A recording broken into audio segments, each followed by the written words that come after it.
নমস্কাৰ সকলোকে স্বাগতম জনাইছো আসাম কেৰিয়াৰ পইণ্ট ইউটিউব চেনেলটোলৈ আৰু আজিৰ এই ক্লাছটোত আমি আপোনালোকৰ আগন্তুক অনুষ্ঠিত হ'ব লগা ৰেলৱে গ্ৰুপ ডি পৰীক্ষাৰ বাবে সহায়ক হোৱাকৈ কেইটামান জিকে কুৱেশ্যন লৈছো আৰু এই কুৱেশ্যনখিনি খুবেই এটা গুৰুত্বপূৰ্ণ প্ৰশ্ন হয় কাৰণ ইয়াৰ ৰিলেটেড কিছুমান মোষ্ট ইম্পৰ্টেণ্ট পইণ্টসমূহ ফেক্টসমূহ আপোনালোকক জনাই দিম তো এটা কুৱেশ্যনৰ লগতে আৰু এটা বা দুটাকৈ ফেক্টছো জানি যাব তাৰ পৰাও পৰীক্ষাত যদি প্ৰশ্ন আহে তেতিয়া যাতে আপোনালোকৰ ইয়াৰ পৰা বহুতখিনি হেল্প হয় ঠিক আছে আৰু যেটো পৰীক্ষা পালেহি সো আপোনালোকে ভালদৰে একেদিন পঢ়ি থাকক ৰিভাইজ কৰি থাকক যিমানখিনি পঢ়িছে যিমানখিনি জোৰ পৰা সোৰ্সেছ আপোনালোকে কালেক্ট কৰিছে গোটেইখিনি পঢ়ি ৰিভাইজ কৰি দিওক ঠিক আছে এতিয়া আমি ফাৰ্স্ট কোৱেশ্যনটোলৈ যাওঁ দেৰি নকৰো আৰু পাৰিলে আপোনালোকে ভিডিওটো স্পিড কৰি ল'ব টাইম হাতত একেবাৰে নাই সো ফাৰ্স্ট কোৱেশ্যনটো আমাক খুদিছে the first person to be arrested in the personal Satyagraha or Delhi Chalo Satyagraha ওয়াজ অৰ্থাৎ ব্যক্তিগত সত্যাগ্ৰহ বা দিল্লী চলো সত্যাগ্ৰহত গ্ৰেপ্তাৰ হোৱা প্ৰথমজন ব্যক্তি কোন হয় তো তেখেত আছিল অপচন এ আচাৰ্য বিনোবা ভাবে ঠিক আছে আচাৰ্য বিনোবা ভাবে প্ৰথম গ্ৰেপ্তাৰ হোৱা দিল্লী চলো সত্যাগ্ৰহত গ্ৰেপ্তাৰ হোৱা প্ৰথমজন ব্যক্তি আছিল আৰু এই যেটো দিল্লী চলো সত্যাগ্ৰহ আছিল এটো আৰম্ভ হৈছিল 1940 1940 চনৰ 17 অক্টোবৰত আৰম্ভ হৈছিল মহাত্মা গান্ধীৰ নেতৃত্বতে এই দিল্লী চলো সত্যাগ্ৰহটোৰ আৰম্ভণি হৈছিল ওকে আৰু এই সত্যাগ্ৰহৰ গ্ৰেপ্তাৰ হোৱা প্ৰথমজন ব্যক্তি আছিল আচাৰ্য বিনোবা ভাবে okay clear next question in which year did the Russian revolution take place Rus revolution ঠিক আছে রুশ বিপ্লৱ কোন সনত সংঘটিত হৈছিল ঠিক আছে ৰুশ বিপ্লৱৰ কথা আমি শুনিবলৈ পাইছো বহুখিনি হেৰিয়ত সো এটো প্ৰথম কি কৈছে আমাক কোন সনত সংঘটিত হৈছিল সুধিছে তো এটো ৰাইট আনসাৰ হ'ব অপচন ডি 1917 ত ঠিক আছে 1917 চনত ৰাছিয়ান ৰিভলিউচন সংঘটিত হৈছিল okay clear next Fatehpur Sikri was founded as the capital of the Mughal Empire by Mughal সাম্ৰাজ্যৰ ৰাজধানী হিচাপে ফতেহপুৰ সিক্ৰি কোনে প্ৰতিষ্ঠা কৰিছিল ঠিক আছে ফতেহপুৰ সিক্ৰি এই যেটো ৰাজধানী আছে এটো কোনজন মুঘল ৰজাই প্ৰতিষ্ঠা কৰিছিল তো তেখেত আছিল option B Akbar okay Akbar is the right answer তো আকবৰে 1571 ত ওকে 1571 ত এই ফতেহপুৰ সিক্ৰিক মুঘল সাম্ৰাজ্যৰ ৰাজধানী হিচাপে প্ৰতিষ্ঠা কৰিছিল এই ফতেহপুৰ সিক্ৰিতেই বুলেন দৰৱাজা জামা মছজিদ এবিলাক অৱস্থিত হয় ঠিক আছে বুলেন দৰৱাজা জামা মছজিদ এবিলাকৰ বিষয়টো আমি শুনিছো এবিলাক ক'ত আছে ফতেহপুৰ সিক্ৰিতেই আছে okay clear next question The Sandubi Lake was formed in which year due to earthquake ভূমিকম্পৰ বাবে কোন বছৰত চান্দুবি হ্ৰদ গঠন হৈছিল এই কোৱেশ্চনটো আৰআৰবি গ্ৰুপ ডি অহাৰ চান্সেস অলপমান কম থাকে কাৰণ এটো আসাম স্পেসিফিক হৈ যায় তো যদিও আহি যায় কাৰণ আমি জিকে ভিতৰটো কোৰ পৰা কোৱেশ্চন আহিব আমি কোনো নাজানো হয় নহয় প্ৰিভিয়াস ইয়াৰত যদি আমি চাওঁ এনেকুৱা ধৰণৰ কোৱেশ্চনবিলাক আহাৰ চান্সেসও দেখা যায় সো ইয়াৰ ৰাইট আনসাৰ হৈ যাব অপচন এ 12th জুন 1897 1897 চনৰ 12 জুনত এই চান্দুবি হ্ৰদটো গঠন হৈছিল ইয়াৰ কাৰণটো আছিল যে ভূমিকম্প ওকে ইয়াৰ প্ৰশ্নটো এনেকৈ আহিব পাৰে যে চান্দুবি হ্ৰদ গঠন হোৱাৰ কাৰণটো কি আছিল okay what is the reason of the form the lake Chandubi তো ইয়াৰ ৰাইট আনসাৰটো হৈ যাবগে earthquake next when was the G20 group established group of 20 ঠিক আছে যেটো G20 গ্ৰুপ আছে তো কেতিয়া প্ৰতিষ্ঠা হৈছিল তো ইয়াৰ ৰাইট আনসাৰ অপচন সি 1999 ত আৰু তাৰিখটো আছিল 26 সেপ্টেম্বৰ ওকে 26 সেপ্টেম্বৰ 1999 চনত G20 গ্ৰুপ প্ৰতিষ্ঠা হৈছিল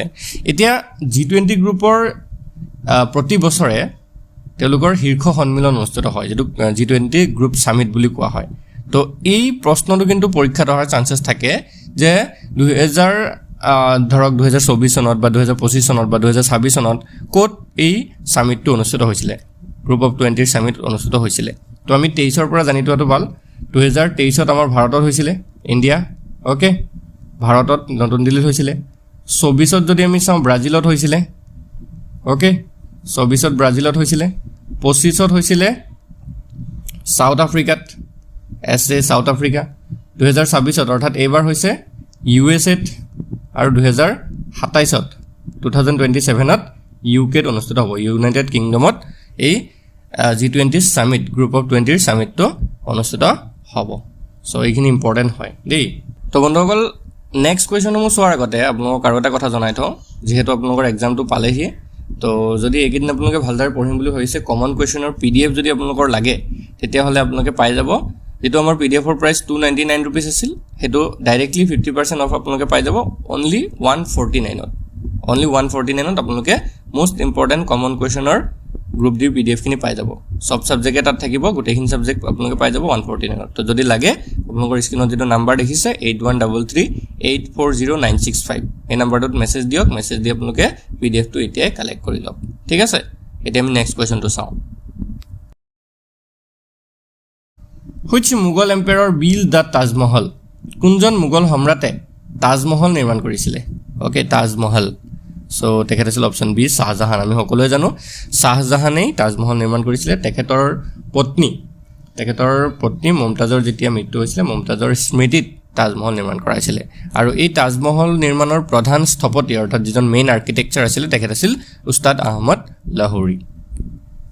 okay next question Which of the following place is known as the tea capital of Assam?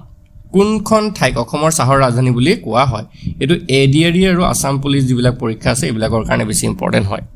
কাৰণ অসম আসাম স্পেসিফিক কুৱেশ্যন বিলাক তাতে আহে বেছিকে তো অসমৰ চাহৰ ৰাজধানী বুলি ক'লে আমি কোনখন চহৰক বুজি পাম হেখন আছে যোৰহাট ওকে যোৰহাটত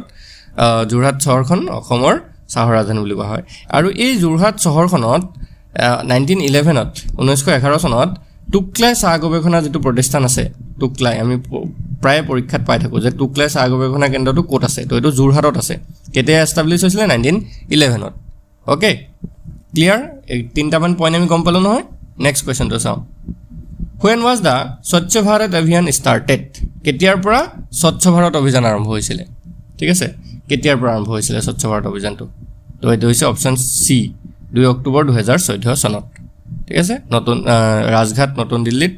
এই আৰম্ভণিটো হৈছিল আৰু PM নৰেন্দ্ৰ মোদীয়ে এই আৰম্ভণি কৰিছিল ঠিক আছে স্বচ্ছ ভাৰত অভিযানৰ আৰম্ভণি কোনে কৰিছিল PM নৰেন্দ্ৰ মোদীয়ে okay next when is hindi day celebrated Hindi দিৱস কেতিয়া পালন কৰা হয় হিন্দী দিৱস সো এটা হৈছে অপচন এ 14 সেপ্টেম্বৰত ঠিক আছে 14 সেপ্টেম্বৰত হিন্দী দিৱস পালন কৰা হয় now question number 10 Pulitzer Award is associated with which of the following? Pulitzer বঁটা নিম্নলিখিত কোনটোৰ সৈতে জড়িত হয় Pulitzer বঁটা আমি পাইছো নহয় ইয়াৰ বিষয়ে শুনিছো তো ইয়াৰে যেটো কাৰেক্ট আনসাৰ হ'ব হয়তো হৈছে অপচন এ জাৰ্নালিজম ঠিক আছে জাৰ্নালিজম আমি সকলোৱে জানো যেটো আমাৰ নিউজ ৰিপৰ্টাৰ সেৱটাৰৰ পৰা জড়িত এনেকুৱা বিশেষ এইবিলাক হেৰি থাকে কাৰ্য থাকে এইবিলাকৰ সৈতে এই Pulitzer বঁটাটো জড়িত হয় next The mobile court in India is the brainchild of ভাৰতৰ ভ্ৰাম্যমান আদালত দেশৰ মগজুৰ সন্তান অৰ্থাৎ কাৰ মগজুৰ সন্তান বুলি কৈছে justice Bhagawati Shri Rajiv Gandhi doctor APJ Abdul Kalam আৰু মিস প্ৰতিভা পাটিল তো ইয়াৰ ৰাইট আনসাৰটো কোনটো হ'ব ওকে কাৰেক্ট আনসাৰ যদি আমি চাওঁ option C is the right answer doctor APJ Abdul Kalam next First ever railways started in India in ভাৰতত প্ৰথম ৰেলৱে আৰম্ভ ক'ত হৈছিল কেতিয়া হৈছিল ক'ত হৈছিল এটো বাৰু মই জনাই দিম সো দিছ ইজ অপচন এ 1853 1853 চনত ভাৰতত প্ৰথম ৰেলৱে আৰম্ভ হৈছিল ক'ৰ পৰা কলৈকে ষ্টাৰ্ট হৈছিল প্ৰথমতে বম্বে আৰু থানেৰ মাজত ওকে বম্বে আৰু থানেৰ মাজত প্ৰথম ৰেলৱে আৰম্ভ হৈছিল next what is the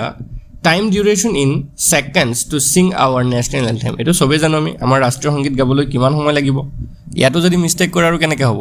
so এটো হৈছে অপচন এ 52 সেকেন্ড ঠিক আছে আৰু আমাৰ ৰাষ্ট্ৰীয় সংগীতটো কোনে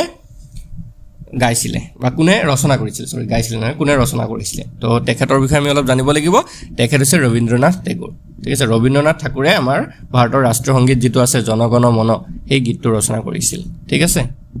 Next, Chief Justice of India is appointed by তো ভাৰতৰ যিজন মুখ্য ন্যায়াধীশ আছে এজন কোনে নিয়োগ কৰে হেজনক কোনে নিয়োগ কৰে মুখ্য ন্যায়াধীশজনক তো তেখেত আছে অপচন বি প্ৰেসিডেন্ট আমাৰ যিজন ভাৰতৰ ৰাষ্ট্ৰপতি আছে ৰাষ্ট্ৰপতিয়ে মুখ্য ন্যায়াধীশক নিয়োগ কৰে মানে আৰু বৰ্তমান ভাৰতৰ যিজন মুখ্য ন্যায়াধীশ তেখেত হৈছে জাস্টিস সূৰ্যকান্ত ঠিক আছে সূৰ্যকান্ত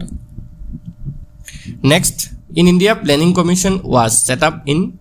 তো ভাৰতত পৰিকল্পনা আয়োগ কেতিয়া স্থাপন কৰা হৈছিলে কোন চনত তো এইটো হৈছে অপশ্যন বি 1950 1950 চনত আৰু এই পৰিকল্পনা আয়োগৰ মুখ্য কাৰ্যালয় ক'ত আছে নতুন দিল্লীত আছে নতুন দিল্লীৰ যোজনা ভৱন next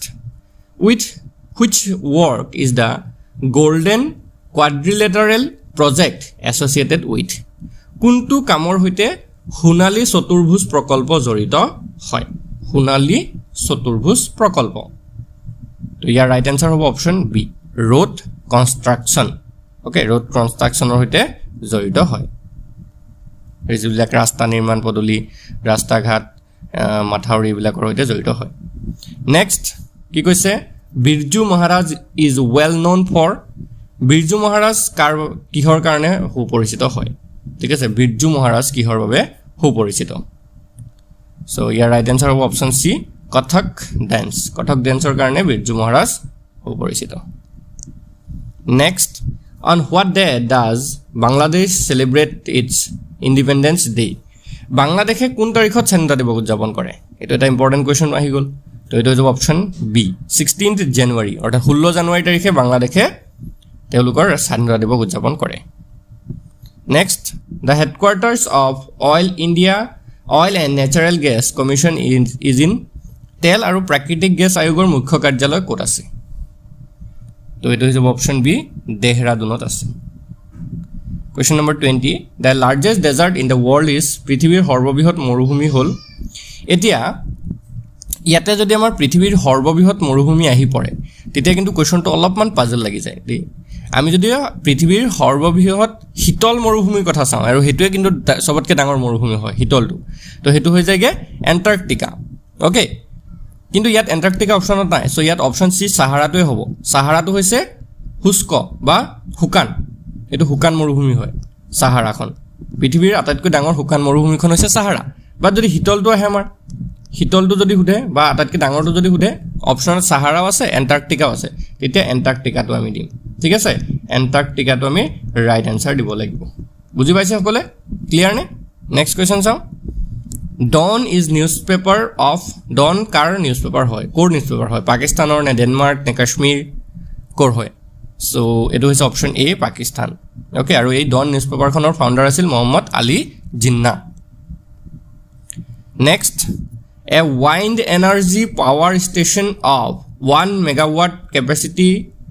has been established at Gujarat okay গুজৰাটত 1 মেগাৱাট ক্ষমতাৰ বায়ু শক্তি কেন্দ্ৰ এটা স্থাপন কৰা হৈছে তো এটো গুজৰাটৰ কোন ঠাইত স্থাপন কৰা হৈছে অপশ্যনবোৰ পঢ়িলে আমি গম পাম যে কোন ঠাইত আমাক সুধিছে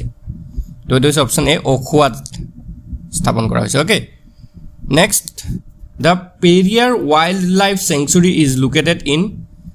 Periyar বন্যপ্ৰাণী অভয়াৰণ্য ক'ত অৱস্থিত হয় তো ইয়াৰ কাৰেক্ট আনসাৰ হ'ব অপশ্যন সি কেৰেলাত আছে ওকে পেৰিয়াৰ বন্যপ্ৰাণী অভয়াৰণ্যটো next a fossil is a জীৱাশ্ম কি হয় জীৱাশ্ম এটো হৈছে option C organic relic of the past okay organic relic of the past এটো হৈছে জীৱাশ্ম আৰু লাষ্ট কুৱেশ্যন আজি ভিডিঅ'ৰ the outermost layer of the skin is called ছালৰ আটাইতকৈ বাহিৰৰ তৰপটোক কি বুলি কোৱা হয় ওকে ছালৰ যেটো বাহিৰৰ তৰপ আছে আটাইতকৈ বাহিৰৰ তৰপ হেতু কি বুলি কোৱা হয় তো ইয়াৰ যেটো ৰাইট আনসাৰ হেতু হৈ যাব অপশ্যন বি এপিডাৰ্মিছ বুলি কোৱা হয় সো আজি এইখিনি কোৱেশ্যনে চালো আৰু